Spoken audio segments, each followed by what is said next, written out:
नमस्कार साथियों, आप सबके YouTube चैनल में मैं आप सबका स्वागत करता हूं। दोस्तों, इस वीडियो में हम लोग जो हमारा तर्क संग्रह का बचा हुआ पोर्शन है उसको करेंगे। कल की जो हमारी वीडियो थी उसमें हमने यथार्थ और अयथार्थ अनुभव जो थे उनकी परिभाषा को कर लिया था। अब देखिए, इस पेज पर है यथार्थ अनुभवश्च चतुर्विधः। जो यथार्थ अनुभव होता है वह 4 प्रकार का होता है। प्रत्यक्ष, अनुमिति, उपमिति, शाब्द भेदात। कहते हैं प्रत्यक्ष, अनुमिति, उपमिति और शाब्द, यह हमारा 4 प्रकार का यथार्थ अनुभव होता है।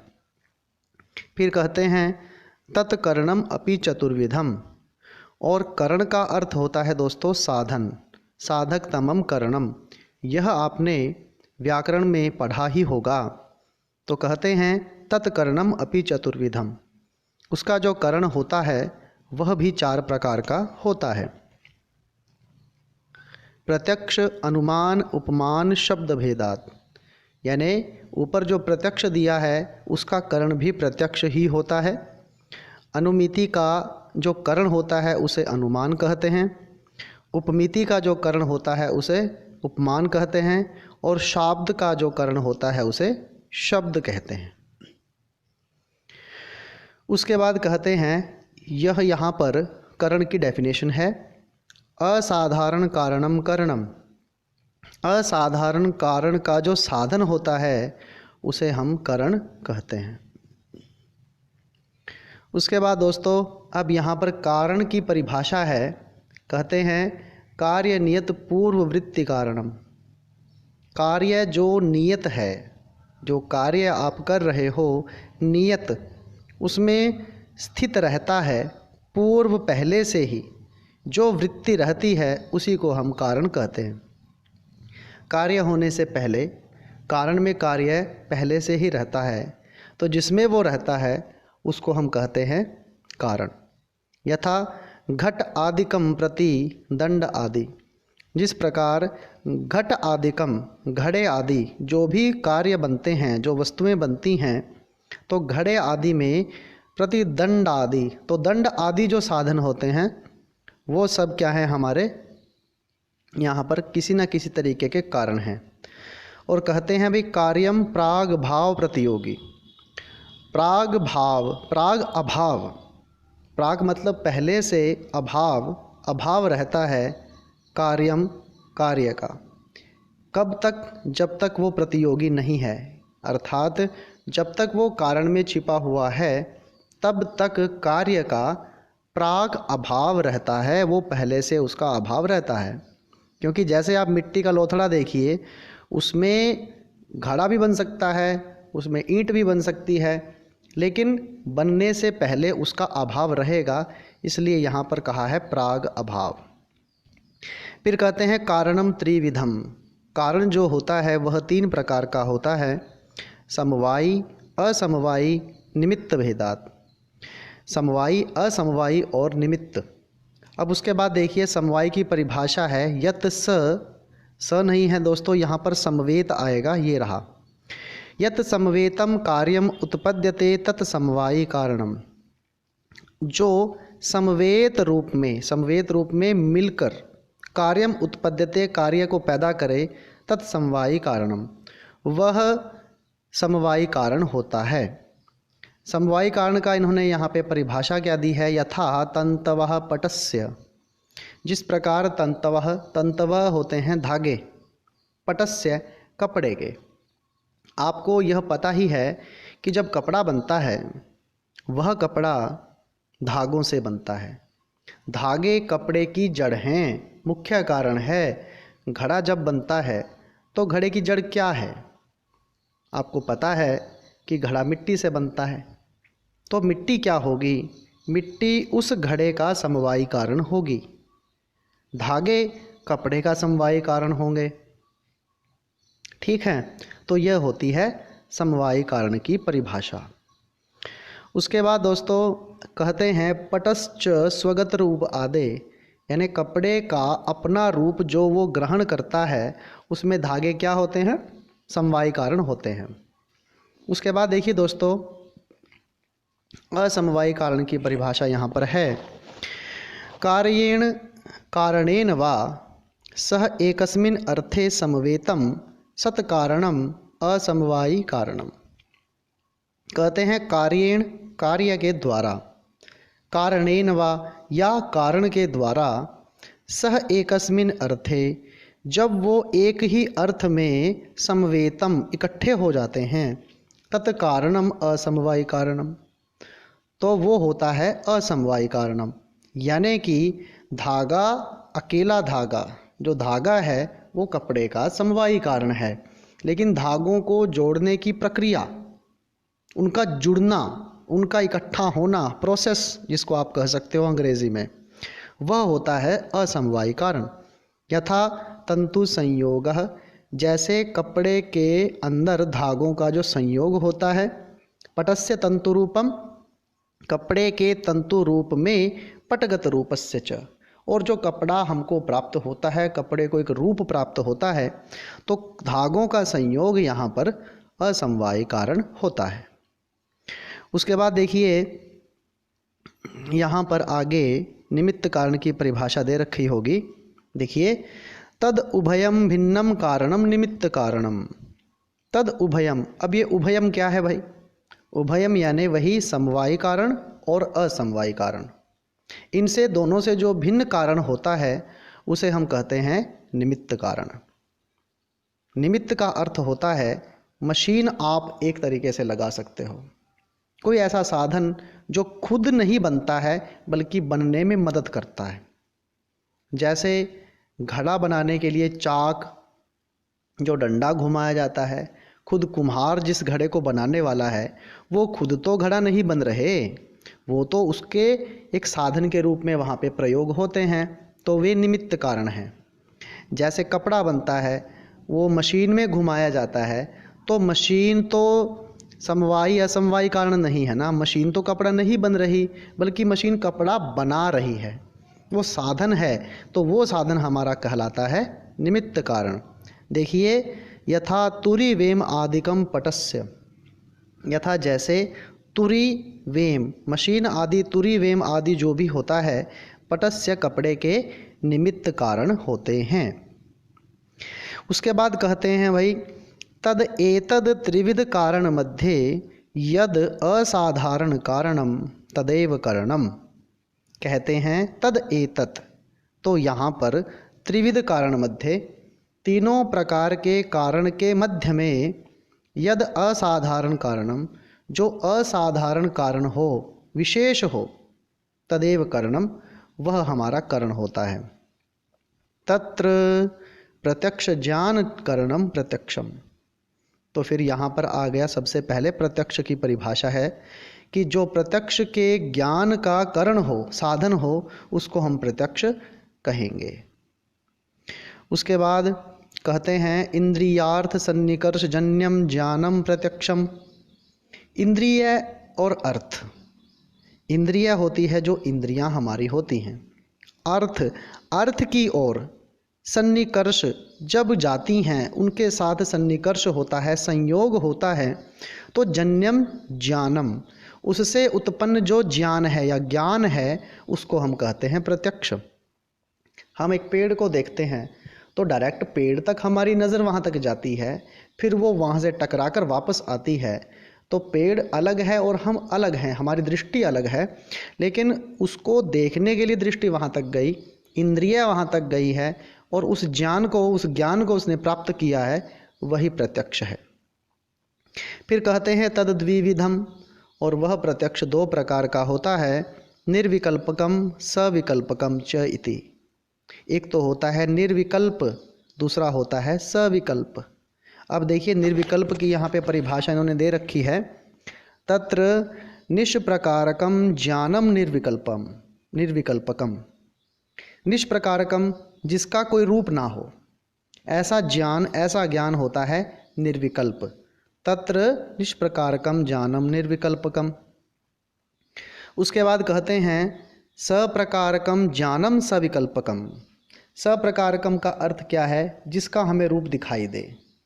उसी प्रकार का जैसा है वो वैसा ही दिखता है, ऐसा जो ज्ञान होता है उसको कहते हैं सविकल्प ज्ञान, सविकल्प ज्ञान कहेंगे हम उसे। यथा जैसे डित्थो अयम, ब्राह्मणो अयम, शामो अयम, पाचको अयम इति।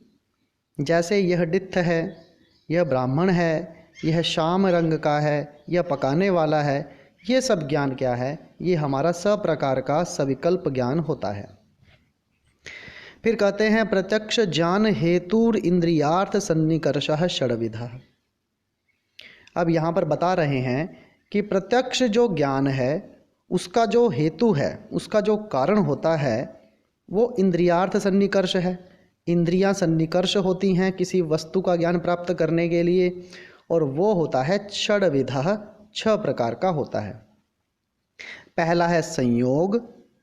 संयोग के बाद यहाँ पर देखिए संयुक्त समवायः, संयुक्त समवेत समवायः, समवायः समवेत समवायः, विशेषण विशिष्य भावश्चेति। तो पहले आप इनके 6 के 6 के नाम देखिए, वो आपको यहाँ पे बता दिए हैं। अभी मैं बताऊँगा कि ये होते क्या हैं। सिंपल सा तरीका आपको बता देता हूँ। इनमें जो पहला यहाँ पर था, यह था संयोग। जो संयोग है, और संयोग के बाद दोस्तों यहाँ पर है संयुक्त समवाय और संयुक्त समवेत समवाय। ये 3 हमारे होते हैं चाक्षुष प्रत्यक्ष। ध्यान से नोट कर लीजिए, चाक्षुष प्रत्यक्ष, आँख से सन्निकृष्ट जो होता है ज्ञान उसको कहते हैं चाक्षुष प्रत्यक्ष। ठीक है। उसके बाद अगले 2 हैं समवाय और समवेत समवाय। ये हमारे होते हैं श्रोत्र, यानी कान से प्राप्त होने वाला जो प्रत्यक्ष होता है। और जो 6ठे नंबर पर है विशेषण विशेष्य भावश्चेति, जो आपको यहाँ पर दूसरी पंक्ति में दिया हुआ है, इसका मीनिंग देखिए, विशेषण विशेष्य अभाव। विशेषण विशेष्य का जो भाव होता है उसको हम कहते हैं, यहाँ पर विशेषण विशेष्य भाव कहा गया है। ना ही विशेषण मिलेगा ना ही आपको विशेष्य मिलेगा। अब देखिए आगे इसको बिल्कुल क्लियर कर रहे हैं। कहते हैं भाई चक्षुषा घट प्रत्यक्ष जनने संयोगः सन्निकर्षः। चक्षुषा आँख के द्वारा, घट जो घड़ा है, प्रत्यक्ष जनने जब उसका प्रत्यक्ष करता है तो संयोगः सन्निकर्षः, तो उसको संयोग सन्निकर्ष कहते हैं। घड़े पर जब दृष्टि पड़ती है तो वो संयोग है, उसको कहते हैं संयोग। फिर घट रूप प्रत्यक्षे संयुक्त समवायः, और घट रूप आपको घड़े का रूप दिखाई देने लगा कि वो छोटा है, बड़ा है, कैसे रंग का है, कैसा उस पर चित्रकारी की गई है, तो आपके सामने घट रूप का वहाँ पर प्रत्यक्ष हो रहा है। इसी को कहा जाता है संयुक्त समवाय। उसके बाद यहाँ पर आगे आपके लिए यहाँ पर आएगा चक्षु संयुक्ते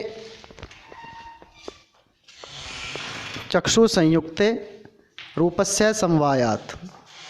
जब आप आँख के साथ संयुक्त होते हो, यानी आपकी आँख जब किसी घड़े के साथ संयुक्त होती है तो रूपस्य समवायात, तो आपको रूप का समवाय वहाँ पर होता है। देखिए संयोग के अंदर क्या होगा, संयोग के अंदर जो आपकी दृष्टि होगी, आपकी दृष्टि एक पॉइंट पर पड़ती है, डायरेक्ट आप पूरी चीज़ को नहीं देखते हो। जैसे घड़े तक आपकी दृष्टि गई तो आप क्या करेंगे, उस वस्तु को पहचानने से पहले एक पॉइंट पर दृष्टि जाती है, उस पॉइंट पर दृष्टि जाने को हम बोलते हैं संयोग। और जब उसके बाद उस पॉइंट को छोड़कर जब उस पूरी वस्तु को ग्रहण किया जाता है उसको कहते हैं संयुक्त समवाय। ये बात आपको ध्यान रखनी है। अब दोस्तों तीसरा जो इसका पॉइंट है वह क्या है, संयुक्त समवेत समवाय। अब संयुक्त समवाय तो इसमें भी है, बीच में एक वर्ड आ गया समवेत। अब ध्यान से देखिए, रूपत्व सामान्य प्रत्यक्षे संयुक्त समवेत समवायः सन्निकर्षः। रूपत्व, रूप के सामान्य, सामान्य का मतलब होता है जाति। प्रत्यक्षे, जब प्रत्यक्ष होता है, किसी रूप की जाति का जब प्रत्यक्ष होता है तो संयुक्त समवेत समवाय सन्निकर्ष वहाँ पर माना जाता है। कहते हैं चक्षु संयुक्ते घटे रूपम संवेतम, क्योंकि जब आँख वहाँ पर संयुक्त होती है तो जो घड़े का रूप है वह आपको संवेत रूप में दिखाई देता है। तत्र रूपत्वस्य समवायात, क्योंकि वहाँ पर आपको रूपत्व का समवाय हो रहा है। यानी संयुक्त समवेत समवाय में आप यह ग्रहण करते हो कि जो आपने देखा है वो केवल एक वस्तु नहीं है, बल्कि सारी वस्तुएं उस जैसी क्या हैं वो उसकी जाति के अंदर आएंगे। उसके बाद दोस्तों यहाँ पर जो पंक्ति है, श्रोत्रेण शब्द साक्षात्कारे समवायः सन्निकर्षः। श्रोत्रेण कान से, शब्द साक्षात्कारे जब शब्द का साक्षात्कार होता है तो समवायः सन्निकर्षः, तो समवाय सन्निकर्ष माना जाता है। ध्यान से देखिए, आँख का जो सन्निकर्ष है स्टार्टिंग में वह संयोग है, लेकिन कान का जो शब्द के साथ साक्षात्कार होता है वो समवाय सन्निकर्ष होता है। कर्ण विवर वृत्ति आकाशस्य श्रोत्रत्वात् शब्दस्य आकाश गुणत्वात् गुण गुणिनो समवायात्।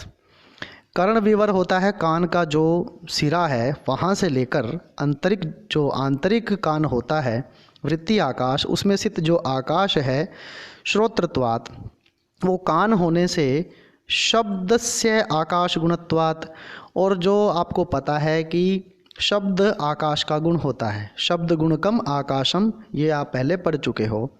तो इस के अंदर जो संबंध होगा वो गुण गुणी का संबंध होता है, और वहाँ पर समवाय तो होता ही है, क्योंकि शब्द कान तक पहुँचता है, समवाय हो रहा है, संबंध हो रहा है, इसलिए वहाँ पर समवाय संबंध माना जाता है। उसके बाद कहते हैं भाई शब्दत्व साक्षात्कारे समवेत समवायः सन्निकर्षः। और शब्दत्व साक्षात्कारे जब शब्द का साक्षात्कार किया जाएगा, किस रूप में भाई? समवेत रूप में। आपको मैं पहले भी कह चुका हूँ, देखिए यहाँ पर समवेत समवायः शब्द है, तो समवेत का अर्थ मैंने आपको जाति बोला है, और जब शब्द को हम, शब्द का जो समवाय था उसको एक जाति के रूप में ग्रहण करेंगे, उसको सुना जाएगा, तो वो होता है समवेत समवाय सन्निकर्ष। उसके बाद कहते हैं श्रोत्र समवेते शब्दे शब्दत्वस्य समवायात। श्रोत जो हमारा कान है, समवेते जाति के रूप में, शब्दे शब्द में, शब्दत्वस्य समवायात शब्दत्व को समवायित करता है, उसको ग्रहण करता है। उसके बाद भाई अभाव प्रत्यक्षे विशेषण विशिष्य भावः सन्निकर्षः। और अभाव क्या है? वो वस्तु नहीं रहेगी। प्रत्यक्ष में आप किसी चीज़ को अगर देखना चाहें, आपके सोचने से तो वो वस्तु आपके सामने नहीं आ जाएगी, तो क्या कहेंगे?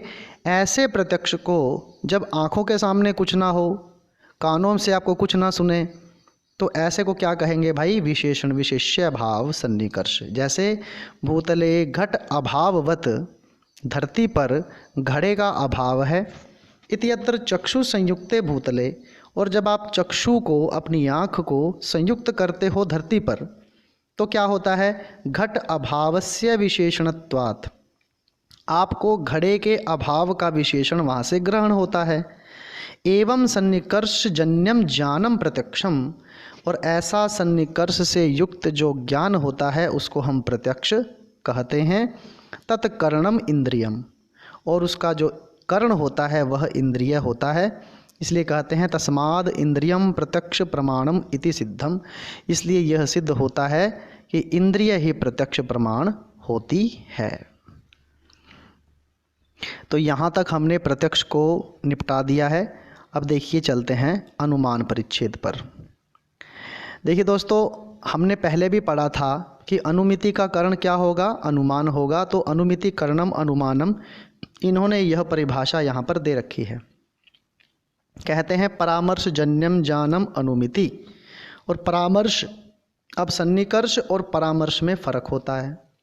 सन्निकर्ष तो हमारा प्रत्यक्ष में जाएगा और परामर्श हमारा अनुमान में जाता है। तो परामर्श से जन्य जो ज्ञान होता है, ज्ञान होता है, उसको हम अनुमिति कहते हैं। अब ये परामर्श क्या है भाई? अब देखिए परामर्श की परिभाषा दे रखी है। इन्होंने देखो व्यक्ति दे रखा है लेकिन यहाँ पे व्याप्ति है। व्याप्ति विशिष्ट पक्ष धर्मता ज्ञानम परामर्शः।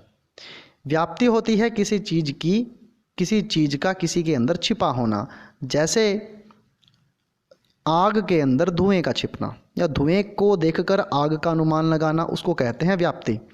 तो विशिष्ट पक्ष धर्मता, किसी विशेष पक्ष के धर्म का जो ज्ञान होता है उसको हम परामर्श कहते हैं। जैसे आपने क्या करा, आप रसोई घर में धुआं उठते देखते हैं तो आपको क्या लगता है कि धुएं को देखकर आपने क्या किया, आग का अनुमान लगा लिया, यही परामर्श कहलाता है। यथा वह्नि व्याप्य धूमवान अयम पर्वतः इति ज्ञानम परामर्शः। यथा जैसे वह्नि व्याप्य, वह्नि होती है आग, व्याप्य होता है व्याप्त, धूमवान धुएं से युक्त, अयम पर्वतः यह पर्वत है, इति ज्ञानम परामर्शः यह जो ज्ञान है, ये ज्ञान है, ये परामर्श कहलाता है।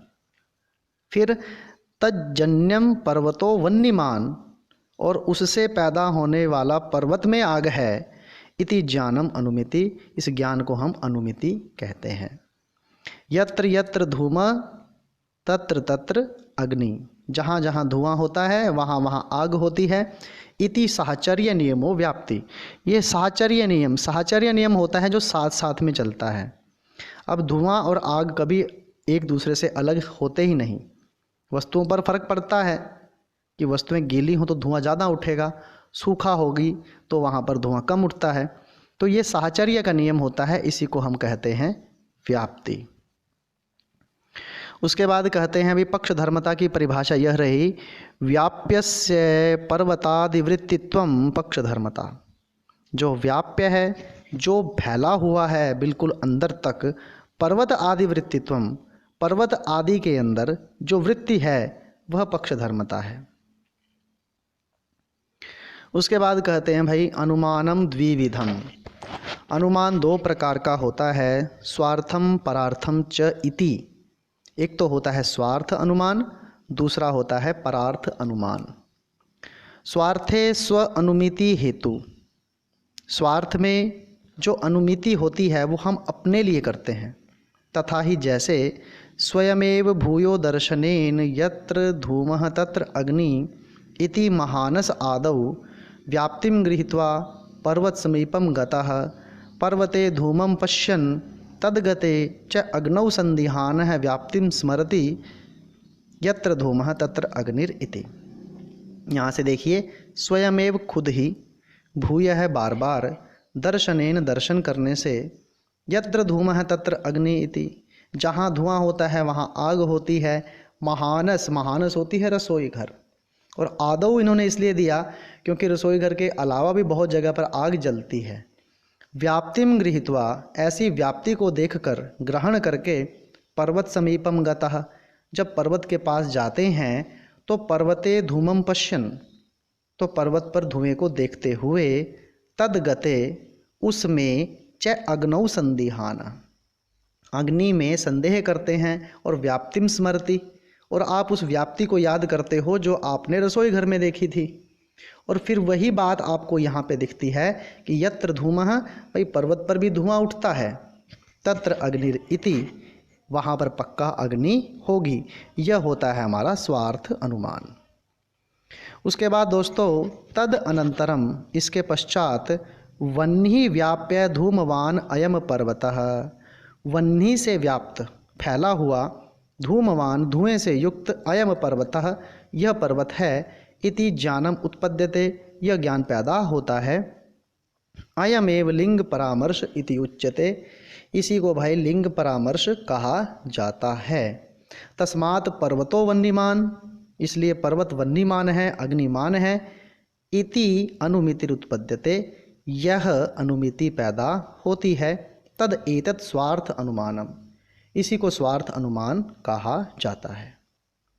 उसके बाद यत तु स्वयमेव, उसके बाद खुद ही, धूमाद अग्निम अनुमाय, धुएं से अग्नि का अनुमान लगाकर, पर प्रतिपत्ति अर्थम, दूसरे को बताने के लिए, पंच अवयव वाक्यम प्रयुंक्ते, 5 अवयव वाक्यों का प्रयोग करते हैं। तत्परार्थ अनुमानम, वो परार्थ अनुमान होता है। यथा जैसे, अब देखिए दूसरे को बताने के लिए हम क्या करेंगे, यथा पर्वतो वह्निमान, पर्वत में आग है, क्यों है भाई, धूमत्वात्, क्योंकि वहाँ पे धुआं है। फिर यो यो धूमवान सो सो अग्निमान, जहाँ पर धुआं होता है वहाँ वहाँ आग होती है। एग्जाम्पल क्या है, यथा महानसम, जैसे रसोई घर। फिर कंपैरिजन क्या किया, तथा च अयम, यह भी ऐसा ही है। उसके बाद है तस्मात् तथा इति, इसलिए ये बात सिद्ध होती है। अनेन वाक्येन, इस वाक्य से, प्रतिपादितात, प्रतिपादित लिंगात, लिंग से, परो अपि अग्निम प्रतिपद्यते, दूसरे को भी अग्नि का अनुमान पता चल जाता है। और इन्हीं 5 चीज़ों को देखो यहाँ पे नाम दे रखे हैं, प्रतिज्ञा, हेतु, उदाहरण, उपनय, निगमनानि पंच अवयवः।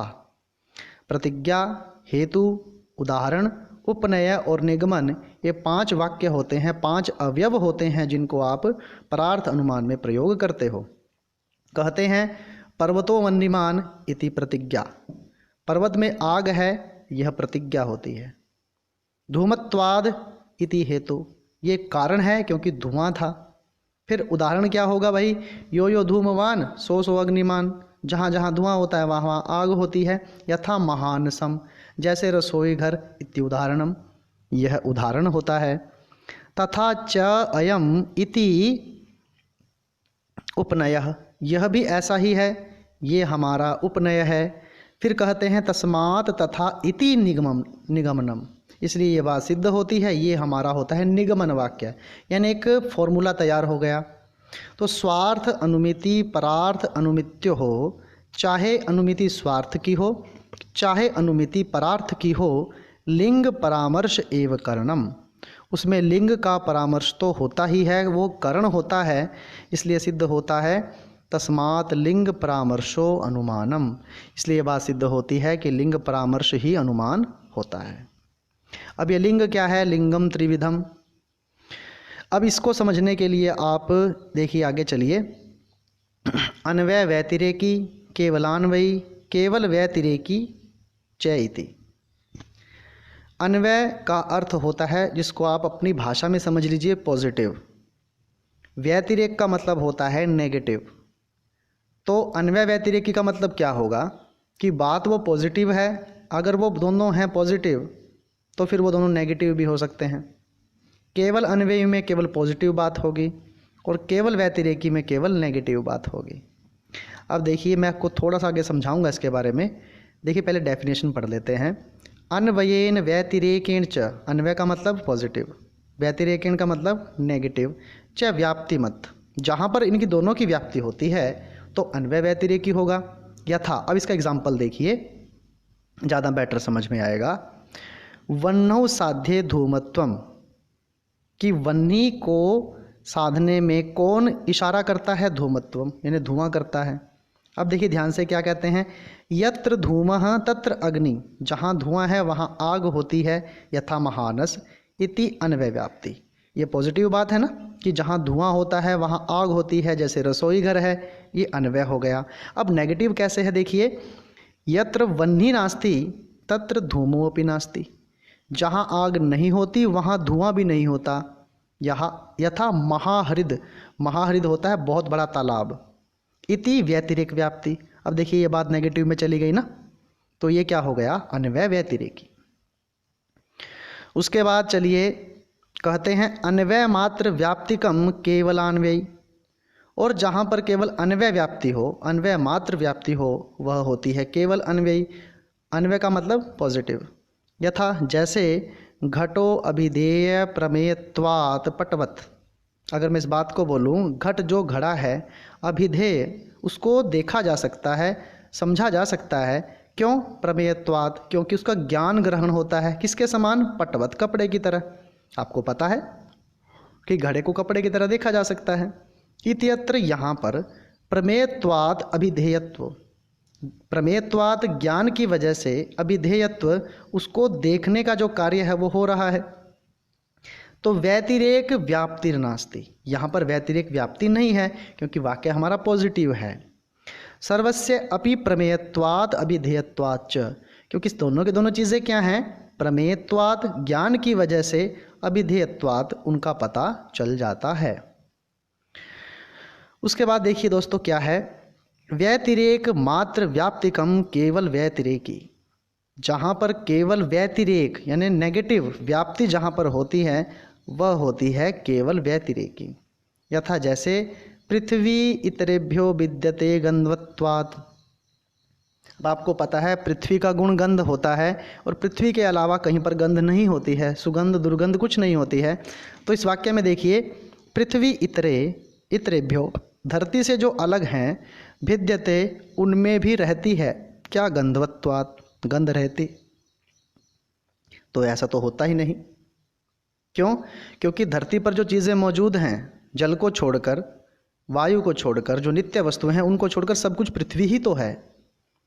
तो फिर यहाँ पे एक बात और भी है, लेकिन धरती पर जल भी रहता है। तो ये देखिए यहाँ पर क्या है, यदि इतरेभ्यो न विद्यते न तत्गंधवत्। अब इतर जो हैं यानी जल जो हैं उनमें कौन सा गंध है, उनमें भी नहीं है। जैसे यथा जलम, जैसे जल हो गया। न च इयम तथा, ये ऐसा नहीं है, क्योंकि बात कट गई तस्मात् तथा इति, इसलिए बात सिद्ध होती है कि जो बात आप कह रहे थे वो आपकी गलत है। इसलिए अत्र यत गंधवत्, इसलिए जो यहाँ पर गंध युक्त होने की बात कही गई है, तद इतर भिन्नम, जो उससे अलग भिन्न चीज़ें हैं, इति अन्वय दृष्टांत नास्ति, यहाँ पर अन्वय दृष्टांत नहीं है, ये पॉजिटिव नहीं है, ये नेगेटिव बात कही गई है। इसलिए क्योंकि भाई पृथ्वी मात्रस्य पक्षत्वात्, क्योंकि गंध केवल पृथ्वी में रहती है। ये हमारी यहाँ पर व्याप्ति जो है ख़त्म हो जाती है। उसके बाद देखिए अब आपके सामने क्या है, संदिग्ध साध्यवान पक्षः। संदिग्ध संदेह युक्त, साध्यवान जिसको आपने साधना है वो क्या है, पक्ष है। यथा धूमवत्वे हेतु पर्वतः, धूम धुएं से युक्त हेतु जो कारण है किसका, पर्वत के अंदर। पर्वत से जो धुआं उठता है उसमें जो पक्ष की आप बात करते हो, तो वो पक्ष क्या है, संदेह से युक्त है कि वहाँ पर जो धुआं उठता है भाई वो आग की वजह से उठ रहा है, या वहाँ पर पानी गर्म हो रहा होगा, उसकी भाप तो नहीं उठ रही। तो ये संदेह में रहता है, इसी को हम कहते हैं पक्ष।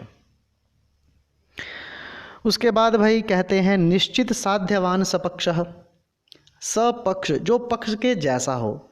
अब दोस्तों पर्वत पर धुआं उठता है, वहाँ पर नीचे उसके आग है, ऐसा ही आग कहाँ से उठ सकती है, बहुत सारी जगह हैं। तो आप एग्जाम्पल ले लीजिए यहाँ पर, यथा तत्र एव महानस, महानस होती है रसोई घर, जैसे रसोई घर है तो ये सपक्ष है, क्योंकि वहाँ पर भी धुआं है, उठता है, आग उठती है। अब आप कहोगे जी मॉडर्न रसोइयों में कहाँ उठती है आग, तो भाई ये पुरानी रसोइयों की हम बात यहाँ पे करते हैं। फिर देखिए निश्चित साध्य अभाववान विपक्षः, निश्चित साध्य, निश्चित रूप से जिसको हम साध रहे हैं, अभाववान उसका उसमें अभाव रहता है, यह होता है विपक्ष। यथा अत्र एव महाहृद, महाहृद बोलते हैं बहुत बड़े तालाब को। अब आपको पता है बहुत बड़े तालाब में कभी आग नहीं उठती, पानी में तो वैसे ही आग नहीं उठती। एवं सदहेतु निरूपिता, इस प्रकार हमने यहाँ पर सदहेतुओं का निरूपण कर दिया है। दोस्तों उसके बाद यहाँ पर हेत्वाभास चलेंगे, जिनको हम अगली वीडियो में करेंगे। दोस्तों आशा करता हूँ आपको यह वीडियो पसंद आई होगी। अगर पसंद आई है तो इसको शेयर करें और चैनल को सब्सक्राइब ज़रूर करें, और अपने दोस्तों को भी दिखाएं, उनको भी बताएं कि नेट की तैयारी के लिए यह वीडियो आपके कितने काम आ रही है। क्योंकि मैं आपको बुक ही पढ़ा रहा हूँ, अन्य वीडियो में आपने देखा होगा कि वहाँ पर केवल क्वेश्चंस बताए जाते हैं, मूल पुस्तक आपको कोई नहीं पढ़ाता है। और मैं अपने चैनल पर लगभग मूल पुस्तकें ही पढ़ाता हूँ, इसलिए इस बात को आप शेयर कीजिए ताकि सबको, क्योंकि सबके पास बुक्स उपलब्ध नहीं होती हैं, कोई पीडीएफ में पढ़ता है, कोई कैसे पढ़ता है, लेकिन इसलिए मैं कोशिश करता हूँ कि मैं मूल पुस्तकें ही पढ़ाऊँ। तो इसलिए आप इस वीडियो को शेयर कीजिए और चैनल को सब्सक्राइब ज़रूर करें, और वीडियो को थोड़ा देखकर स्किप मत किया कीजिए, उसको पूरा देखा कीजिए ताकि वो जो बात समझना या समझाना आपको चाहते हैं वो आप तक पूरी पहुँचे। तो दोस्तों प्लीज़ इस वीडियो को अधिक से अधिक शेयर करें, चैनल को सब्सक्राइब ज़रूर करें, और वीडियो देखने के लिए आपका बहुत बहुत धन्यवाद।